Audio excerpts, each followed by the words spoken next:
Saints de Dieu, précieux et bien-aimés, que la grâce et la paix vous soient données de la part de Dieu notre Père et du Seigneur Jésus-Christ. Amen. Le texte pour notre méditation aujourd'hui vient de Romains, chapitre 11, versets 25 à 32. Tout homme est pécheur. Voilà ce que nous lisons dans le psaume 116. Cette semaine, j'ai lu un article qui a raconté le mensonge d'un fermier aux États-Unis qui s'est suicidé avant d'être obligé de se présenter à la prison pour son incarcération. Tout cela à cause de son mensonge. Cet homme est responsable de la plus grande fraude concernant des produits bio aux États-Unis.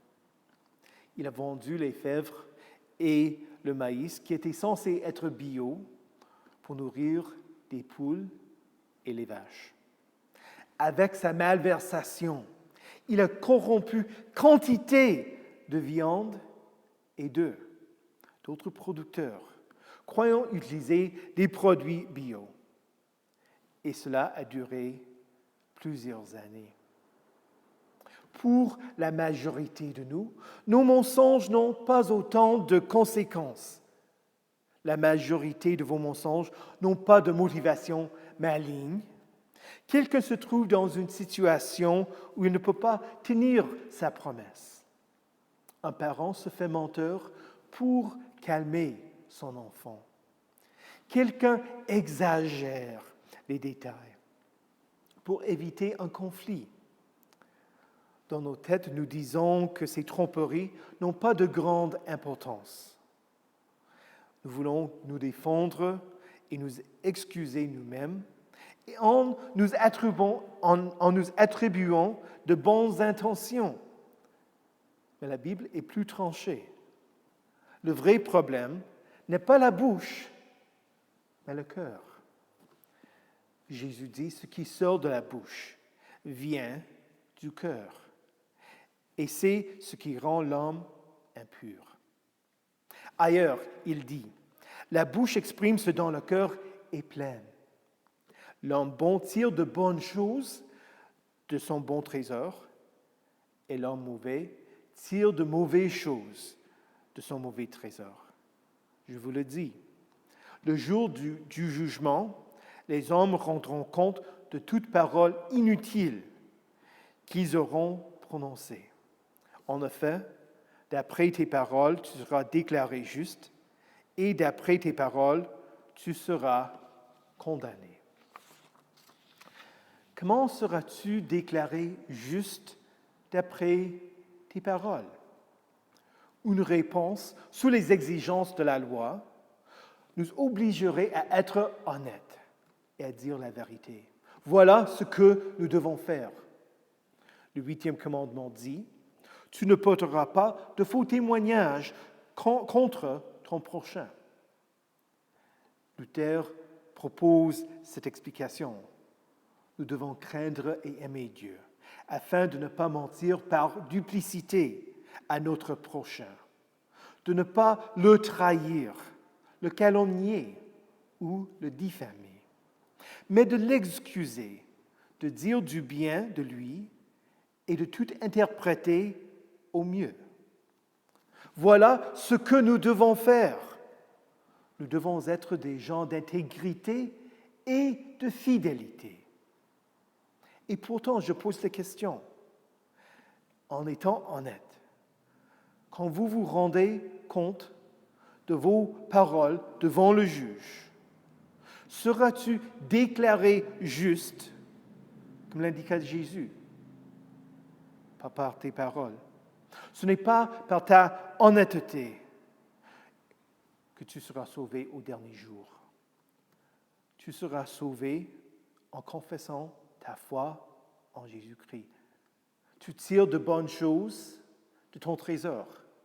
C'est Dieu qui a donné le trésor de son salut, de la prédication, de la foi en Jésus-Christ dans le cœur. C'est de là que tu peux tirer de bonnes choses en confessant ton Sauveur. Voilà le mystère du salut. Un mystère est un fait relevé, une merveille que nous contemplons. Le salut n'est pas un secret. Moi, je suis pasteur parce que je ne veux pas que le salut soit inconnu. Je proclame chaque semaine que Jésus est mort pour les péchés du monde. Nous travaillons avec nos paroisses sœurs pour l'annoncer. Cependant, l'Évangile reste un mystère. Paul écrit, en effet, je ne veux pas, frères et sœurs, que vous ignorez ce mystère, afin que vous ne preniez pas pour des sages. Pour ceux qui ignorent le mystère que Dieu est devenu homme, que Dieu est mort sur la croix, que nous louons un homme, qu'il est ressuscité des morts et qu'il a fait tout pour le salut de l'humanité, qu'il est ressuscité des morts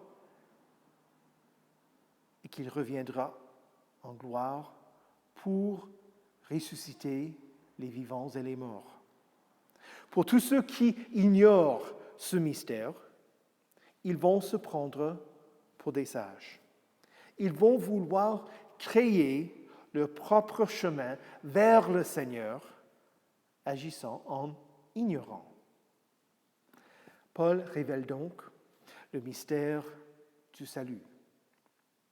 Une partie d'Israël est tombée dans l'endurcissement, jusqu'à ce que l'ensemble des non-juifs soit entré. Et ainsi tout Israël sera sauvé. Il y a 3 choses à retenir dans cette citation. D'abord, il dit qu'une partie d'Israël est tombée dans l'endurcissement. Cela veut dire que tous les Juifs ne seront pas sauvés.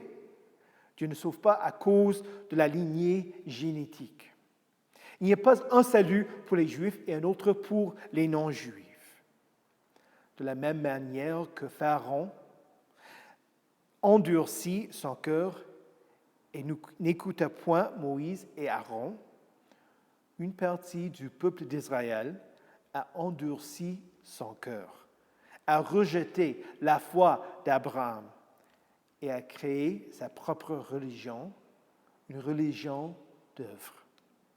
C'étaient les chefs de cette fausse religion qui rejetèrent Jésus et le crucifièrent. Paul dit dans notre texte, en ce qui concerne l'Évangile, ils sont ennemis de la croix à cause de vous. Mais en ce qui concerne l'élection, ils sont aimés à cause de leurs ancêtres. Voilà la situation des Juifs qui rejettent le Messie. Ils sont ennemis de la croix, ennemis de Christ, ennemis de Dieu. En ce qui concerne l'élection, les Juifs sont toujours le peuple de Dieu qu'il a choisi. Dieu ne les a pas rejetés, mais c'est eux qui lui tournent le dos. Il est également important que nous reconnaissions que si une partie d'Israël est tombée dans l'endurcissement, il s'ensuit qu'une autre partie d'Israël n'est pas tombée dans l'endurcissement. L'Éternel ne condamne pas les Juifs à cause du rejet de leurs ancêtres. Dieu n'a jamais rejeté les descendants d'Abraham. De nos jours, nous avons des frères et sœurs en Christ qui viennent de la lignée des patriarches. Et pour cela, nous devons louer et glorifier Dieu pour sa fidélité envers eux. Il n'y a pas de place dans l'Église de Christ pour le racisme et surtout pas un racisme contre les Juifs à cause de la lignée génétique. Jésus est venu non seulement pour les Juifs, mais pour tous, pour le pardon des péchés. Donc, le deuxième point. Paul dit, une partie d'Israël est tombée dans l'endurcissement jusqu'à ce que l'ensemble des non-juifs soit entré. L'ensemble des non-juifs n'est toujours pas entré. Cela nous pousse à continuer la tâche qu'il nous a confiée. que nous relevons le mystère du salut pour que personne ne l'ignore. Paul dit donc, et ainsi tout Israël sera sauvé. Ceci est le troisième point.